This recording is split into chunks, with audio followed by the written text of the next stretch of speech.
ಬೆಂಗಳೂರು ಅಂದರೆ ನೀವು ಓಲ್ಡ್ ಬೆಂಗಳೂರು ಅಂತ ಮಾತಾಡ್ತಿದ್ವಿ, ಹೇಗಿತ್ತು ಸರ್ ಅವಾಗ ಈ ಟ್ರಾಫಿಕ್ ಅದು ಇದು ಬಿಕಾಸ್ ನೀವು ಹೌದು, ಐಟಿಲಿ ನಾನ್ ವರ್ಕ್ ಚಿಕ್ಕ ವಯಸ್ಸಲ್ಲ. ಮಾಡಿಲ್ಲ. ಹಾಂ ಅಂದರೆ ಅದೊಂದು 80s, ಟೇಕಸ್ ಥ್ರೂ 90s versus ಯಾಕಂದ್ರೆ ನಾವಿನ್ನ ಅವಾಗ ಹುಟ್ಟಿದ್ದು, ಸೊ ನಮ್ಗೆ ಗೊತ್ತಿದೆ. ಸೊ ಹೆಂಗಿತ್ತು ಸರ್? ಆಗಿನ ಬೆಂಗಳೂರೇ ಡಿಫ್ರೆಂಟ್ ಆಗಿತ್ತು. ಬಿ ಟಿ ಎಸ್ ಬಸ್ಸು, ಅದು ನಮ್ಮ ಮೇಜರ್ ಟ್ರಾನ್ಸ್ಪೋರ್ಟೇ ಬಿ ಟಿ ಎಸ್ ಬಸ್ಸುಗಳಲ್ಲ, ಆಟೋಗಳು ತುಂಬ ಕಮ್ಮಿ ಇತ್ತು. ಆಮೇಲೆ ನಮ್ಮ ಆಫೀಸಿಗೆ ಶಾಂತಿನಗರ ಇದೆಯಲ್ಲ, ಹೊಸೂರು ರೋಡಲ್ಲಿ, ಅದೇ MEG ಗ್ರೌಂಡ್ಸ್, ಅದ್ರ ಪಕ್ಕದಲ್ಲಿ ಒಂದು ಗ್ರೇವ್ ಯಾರ್ಡ್ ಇದೆ. ಓಕೆ, ಅದ್ರ ಪಕ್ಕದಲ್ಲಿ ಆ ಚಿಕ್ಕ ವಯಸ್ಸಲ್ಲಿ 6 ಗಂಟೆ ಆದಮೇಲೆ ಯಾರು ಅಲ್ಲಿ ಹೋಗಲ್ಲ, ಅಂದರೆ ಯಾರು ಜನರೇ ಇರ್ತಿರ್ಲಿಲ್ಲ. ಇವಾಗ ಅಲ್ಲಿ ಅದೇ ಜಾಗದಲ್ಲಿ ನೀವು 1.5 hours ಆಗುತ್ತೆ 1 kilometer ಮೂವ್ ಮಾಡೋಕ್ಕೆ, ಅಷ್ಟು ಗಾಡಿಗಳು. ಅವಾಗ ಶಾಂತಿನಗರ್ ಶಾಂತವಾಗಿತ್ತು, ಶಾಂತವಾಗಿತ್ತು. ಒಂದು ಎಂಥ ಶಾಂತ ಅಂದರೆ ಅದಕ್ಕೆ ಶಾಂತಿನಗರ ಅಂತ ಇಟ್ಟಿದ್ದು. ಹೌದು, ನಂಗೆ ಗೊತ್ತಿಲ್ಲ, ಇರ್ಬೋದು ಅಲ್ಲಿ ಒಂದು ಕ್ರಿಶ್ಚಿಯನ್ ಗ್ರೇವ್ ಯಾರ್ಡ್ ಇದೆ, ಒಂದು ಹಿಂದೂ ಗ್ರೇವ್ ಗ್ರೇವಿಡ್ ಇದೆ. ಇವಾಗ ಅಶಾಂತಿ ನಗರ ಅಂತ ಇಡ್ಬೇಕೇನೋ. ಬಟ್ ನನ್ನ ಆಫೀಸ್ ಅಲ್ಲೇ ಇರೋದು. ಅವಾಗ ಒಂದು ಸ್ಟೋರಿ ಇರ್ತಿತ್ತು. ಅಲ್ಲೊಂದು ಅಜ್ಜಿ ಇರ್ತಿರ್ಲಂತೆ, ಕಡಲೆಕಾಯಿ ಮಾರೋ ಅಜ್ಜಿ ಕೈ ಬೆಳೆದ್ಬಿಟ್ಟು ನಮ್ಮನ್ನ ಹಿಡ್ಕೊಂಡ್ಬಿಟ್ಟು ಅದೇನೋ ಅಜ್ಜಿ ರಕ್ತ ಕುಡಿಯುತ್ತೆ ಅಂತ. ಸೊ ನಾವೆಲ್ಲ ಚಿಕ್ಕ ಮಕ್ಕಳಿದ್ದಾಗ ಯಾರು, ನಾನೆಲ್ಲ, ಅದು ಫೇಮಸ್ ಸ್ಟೋರಿ, ರೈಟ್ ಸೈಡಿಗೆ ನೋಡ್ತಾ ಇರಲಿಲ್ಲ. ಓಕೆ, 6 ಗಂಟೆ ಮೇಲೆ ಬರ್ತಾ ಇರಲಿಲ್ಲ. ಅಂದರೆ ಈ ಕೋರಮಂಗಲದಲ್ಲಿ ಏನೂ ಇರಲಿಲ್ಲ. ಓಕೆ, ಕೋರಮಂಗಲ ಅಂದರೆ ಝೀರೋ. ಅಂದರೆ ಆಮೇಲೆ ನಮ್ಮ HSR ಇದೆಯಲ್ಲ, ನಮ್ಮ ಮಡಿವಾಳ ಡಾಲ್ಸ್ ಕಾಲನಿ, ನಾವೆಲ್ಲ ಮೀನು ಹಿಡಿಯೋದು ನೋಡಕ್ಕೆ ಹೋಗ್ತಿದ್ವಿ. ಮೀನು ಹಿಡಿಯೋದು ಅಲ್ಲಿ ಕೆರೆಯಲ್ಲಿ, BTM ಕೆರೆನಲ್ಲೇ.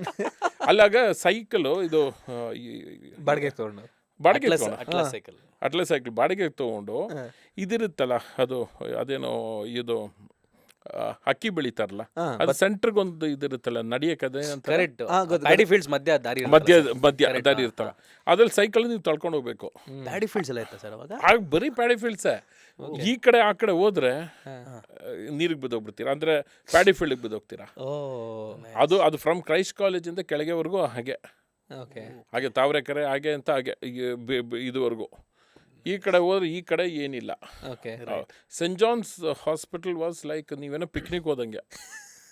ಅಲ್ಲೇ ಹಾಸ್ಪಿಟಲ್ಗೆ ಹೋಗ್ಬೇಕಲ್ಲ ಅಂದ್ರೆ ಅಲ್ಲಿ there was nothing. So today our city has grown up to Sarjapur, Hosur road. ಅಂದರೆ ತುಂಬ ಶಾಂತವಾಗಿತ್ತು. ಒಂದು 6 ಗಂಟೆ ಮೇಲೆ ಜನರು ಕಾಣಿಸಲ್ಲ. ಕೋರಮಂಗಲ ಅಲ್ಲಿ ಎಂಪೈರ್ ಇದೆಯಲ್ಲ, ಈಗ ಅಷ್ಟು ಫೇಮಸ್ ಆಗಿದೆಯಲ್ಲ, 6:30ಗೆ we live on the same road, my parents.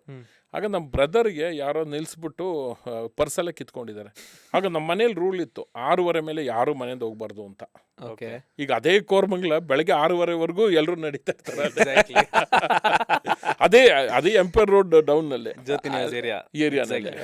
So 6:30 6:30ಗೆ. So ಆಗಿತ್ತು ಬೆಂಗಳೂರು. ಅಂದ್ರೆ ಅವಾಗ ಡಿಸೆಂಬರ್ ಅಂದಾಗ ಸ್ವೆಟರ್ ಹಾಕೋಬೇಕು, ಮಂಜು ಸಿಕ್ಕಾಪಟ್ಟೆ, ಸ್ನೋ. ಇವಾಗ ಯಾರು ಸ್ವೆಟರ್ ಹಾಕೊಂತಾರೆ ಹೇಳಿ? ಡಿಸೆಂಬರ್ ಇಲ್ಲ, ಜಾನ್ವರಿ ಇಲ್ಲ, ಫೆಬ್ರವರಿ ಇಲ್ಲ, ಮಾರ್ಚ್ ಇಲ್ಲ. So it was extremely cold also, the weather. They was mist in ಬೆಳಗ್ಗೆ ಸಾಯಂಕಾಲ ಎಲ್ಲ. It was an retired man's paradise. Bengaluru, Mysuru ಬದಲು ಬೆಂಗಳೂರು ಅಂತ ಇತ್ತು. ಬೆಂಗಳೂರು ಮಚ್ ಮೋರ್ ಪ್ಯಾರಡೈಸ್ ಆಗ. ಈಗ ಮೈಸೂರು ಡೆವಲಪ್ ಆಗಿಬಿಟ್ಟಿದೆ. So it was like after 6:30 there was nothing.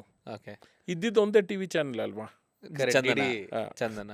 D ಚಂದನ ಒಂದು ಬರೋದು, ಮತ್ತೆ DD ನ್ಯಾಷನಲ್ ಒಂದು ಬರೋದು, ಎರಡು ಚಾನಲ್. ಅಲ್ಲಿ ಪ್ರಾಬ್ಲಮ್ ಆಗ್ತಿತ್ತು, 50% ನಮಗೆ ಇದು ಸಿಗ್ನಲ್ಲೇ ಸಿಗ್ತಿಲ್ಲ. ಕರೆಕ್ಟ್, ಅದು ಹೋಗಿ ಅಡ್ಜಸ್ಟ್ ಎಲ್ಲ ಮಾಡ್ಬೇಕು. ಅದೊಂದು ಒಂದಿಲ್ಲ ನಮ್ಮ ಕಡೆ KB ಪವರ್ ಕಟ್ ಆಗುತ್ತೆ, ಇಲ್ಲ TV ಸ್ಟೇಷನ್ ಕಟ್ ಆಗುತ್ತೆ. ಕರೆಕ್ಟ್. TV ಸ್ಟೇಷನ್ ಕಟ್ ಆದ್ರೆ 1 ಗಂಟೆ 2 ಗಂಟೆ ಪವರ್ ಬರಲ್ಲ ಅಲ್ಲೂ. ಅವಾಗ ನಾವು ಬೈಕೊಂತಿದ್ವಿ, ಅಯ್ಯೋ ಏನಪ್ಪ ಮನೆಯಲ್ಲಿ ಕರೆಂಟ್ ಇದೆಯಲ್ಲ, ಅವ್ನಿಗೆ ಯಾಕೆ ಕರೆಂಟ್ ಹೋಯ್ತು ಅಂತ. ಅವಾಗ ಈಗ ಸಿನಿಮಾ ಎಲ್ಲ ಬರುತ್ತಲ್ಲ, ಟಕ್ ಅಂತ ಕಟ್ ಆಗುತ್ತೆ. ಒಂದಿಲ್ಲ ಇಲ್ಲಿ ಪವರ್ ಹೋಗುತ್ತೆ, ಇಲ್ಲ ಅಲ್ಲಿ ಪವರ್ ಹೋಗುತ್ತೆ. ಫಸ್ಟ್ ಹಾಫ್ ನೋಡೋ ಸೆಕೆಂಡ್ ಹಾಫ್ ನೋಡೋಕ್ಕಾಗಲ್ಲ, ಸೆಕೆಂಡ್ ಹಾಫ್ ಅವಾಗ ಕುಕ್ಕಿಂಗ್ದೆಲ್ಲ ಬರ್ತಿತ್ತಲ್ಲ, ನಮ್ಮ ತಾಯಿ ಎಲ್ಲ ಕುಕ್ ಮಾಡ್ತಿದ್ರು TV ನೋಡ್ಕೊಂಡು, ಟಕ್ ಅಂತ ಕರೆಂಟ್ ಹೋಗ್ಬಿಡ್ತಿತ್ತು, ಇಲ್ಲ ಸ್ಟೇಷನ್ ಕರೆಂಟ್ ಹೋಗ್ಬಿಡ್ತಿತ್ತು ಅಷ್ಟೇ. ಆಮೇಲೆ ಕುಕ್ಕಿಂಗ್ ಅರ್ಧದಲ್ಲೇ ನಿಂತ್ಕೊಬಿಡ್ತಿತ್ತು ಅದು. ಅದೊಂಥರ ಡಿಫ್ರೆಂಟ್ ಬ್ಯಾಂಗ್ಳೂರ್ ಆಗಿತ್ತಲ್ಲ ಸರ್. ಎಲ್ಲ ಶುರು ಆಗಿದ್ದು ಬೆಂಗಳೂರಲ್ಲಿ. ಹೌದು, ಕರೆಕ್ಟ್. ನಾವು ಬೆಂಗಳೂರು ಬಾಯ್ಸೇ, ನೀವು ಬೆಂಗಳೂರು ಬಾಯ್. ಹೆಂಗ್ ಶುರು ಮಾಡಿದ್ರಿ ಸರ್ ಅವಾಗ 90s ಅಲ್ಲಿ? ಅಂದರೆ ನನ್ನ ಲೈಫ್ ಶುರು ಆಗಿದ್ದ career in this business? Yes. ನಾನು 1990ನಲ್ಲಿ I started working. I worked for some time in BPL. ಆಗ BPL was a very big company. TV. Okay. Then I went on to TVS Electronics ಅಂತ. There also I worked for a short period. ಏನಾಗಿ work ಮಾಡ್ತಾರೆ? See, I was managing the planning function. Okay. Planning function. And then I worked for Hewlett Packard, HP. HP. From 1990 to 97. So I was in a white collar job. ಇದು before coming into real estate. Okay.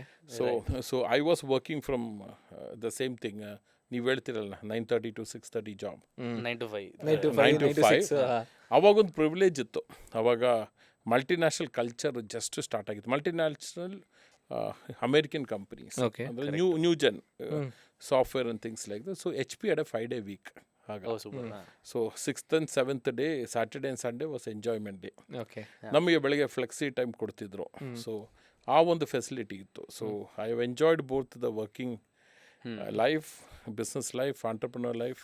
So I've progressed, and now diplomatic life also has the honorary council. So yeah, each life had a learning sikittu. And nanu, when I left HP, I decided to become an entrepreneur. So then I did my MBA, and then I said that let me get into full-time business ಅಂತ ಆಗ ಬಂದೆ real ಎಸ್ಟೇಟಿಗೆ. Sir ಅವಾಗ ನಾನು ತುಂಬ ಜನ trend ನೋಡ್ತಾ ಇರೋದು, because ನಾವು 90s ಕಿಡ್ಸ್ 2000 ಕಿಡ್ಸ್ ಆಗಿರೋ ಕಾರಣ ಎಲ್ಲರೂ ರಿಯಲ್ ಎಸ್ಟೇಟ್ ಏಜೆಂಟ್ಸೇ ಆಗ್ತಾಯಿದ್ರು. ನೀವು ಅದನ್ನು ಬ್ರೇಕ್ ಮಾಡಿ ಆರ್ಗನೈಸ್ಡ್ ಹೆಂಗೆ ಚೇಂಜ್ ಮಾಡಿದ್ರಿ? How did you enter in to the sector? ಅಷ್ಟು ಕ್ಲಟರ್ ಇರಬೇಕಾದ್ರೆ. Clutter, see I was a person that by choice ನಾನು ಬಂದೆ ರಿಯಲ್ ಎಸ್ಟೇಟ್ಗೆ, not by chance. I had a amazing blue-eyed job in HP. Promotion increment before my colleagues ಬರ್ತಿತ್ತು. So it was a costly job. So ನಾನು I decided to become an entrepreneur. ಆಗ ನೋಡಿದಾಗ ನಮ್ಮ ತಾಯಿ ಬೆಂಗಳೂರಲ್ಲೇ ಅವರು ಈ 30-40 ಸೈಟೆಲ್ಲ ತೊಗೊಂಡು ಮನೆ ಕಟ್ಟಿ ಸೇಲ್ ಮಾಡ್ತಿದ್ರು. ಅಮ್ಮನೆ. ಓ, ಅಲ್ಲಿ ಬ್ಲಡ್ಡಲ್ಲಿದೆ. ಆದರೆ ಅವರು ಸೆಲ್ಫ್ ಸ್ಟಾರ್ಟ್ ಮಾಡ್ಕೊಂಡಿದ್ದು. ಓಕೆ. ಓಕೆ. ಅವಾಗ ನಾನು ಅವ್ರ ಅಕೌಂಟೆಂಟು, ಬುಕ್ ಕೀಪರು. ಅವರು she was only 10th standard SSLC. ಗೊತ್ತಲ್ಲ, ಹಾಗೆ SSLC itself was a big thing. ಮಾಡಿದ್ರೆ ಬಟ್ ಅವ್ರು the way she used to manage things, she used to say ಇಷ್ಟು ಸ್ಟೀಲ್ ಬೇಕಪ್ಪ, ಇಷ್ಟು ಸಿಮೆಂಟ್ ಬೇಕು, ಇಷ್ಟು ಇದು ಅಂತ. ಸೊ ಅದು ಕರೆಕ್ಟಾಗಿ ಅದು ಅಲ್ಲೇ ನಿಂತ್ಕೊತಿತ್ತು. ಅಂದರೆ she had that prediction skill. ಅವ್ರ ಜೊತೆಗೆ ನಾನು ಹೋಗ್ತಿದ್ದೆ, ಅದನ್ನು ಸ್ವಲ್ಪ ಕಲಿತಿದ್ದೆ, ಇದು ಹೇಗೆ ಮಾಡ್ತಾರೆ ಅಂತ. Okay, then what happened is that when I wanted to get into a business, I wanted to build the future. Right. Ivaga, see, I've seen technology, I've seen software. Okay, I used to manage the planning function. I have done implemented ERP in HP, enterprise resource planning. ISO 9000 ಮಾಡಿದ್ದೀನಿ. So all of this, okay, I was the lead auditor implementing that. So ಈಗ software industry ತಗೊಳ್ಳಿ, nothing is permanent. But ಈಗ ನಾವೊಂದು building ಕಟ್ತೀವಪ್ಪ, ಅದು ಪರ್ಮನೆಂಟಾಗಿ ಅಲ್ಲಿರುತ್ತೆ. Correct. ಅಂದರೆ the architecture and the design.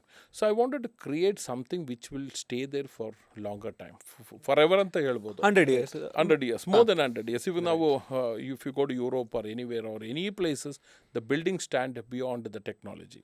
Correct. So I wanted to be an industry that which will shape the city, which will create impressions, which will create jobs, and which is long term.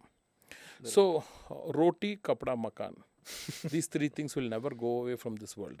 Correct. Okay, you might live in apartment, you might live in villas, but ಈ business ಯಾವತ್ತೂ ಇದ್ದೇ ಇರುತ್ತೆ. Correct. ನೀವು ರೋಟಿ business ಇದ್ರೆ food, correct, ಅದಂತೂ ಯಾವತ್ತೂ ಜನ ತಿಂತಾರೆ. ತಿನ್ಬೇಕು. ಮನೆ ಬೇಕೇ ಬೇಕು, ಬಟ್ಟೆ ಬೇಕೇ ಬೇಕು, ಮನೆ ಬೇಕು. You might change the designs, or you might change the costumes, or you might change the fabric, but that business will be there. Sure. ಅದೇ ಥರ Makaan. So I wanted to be in a business which is perpetually long term.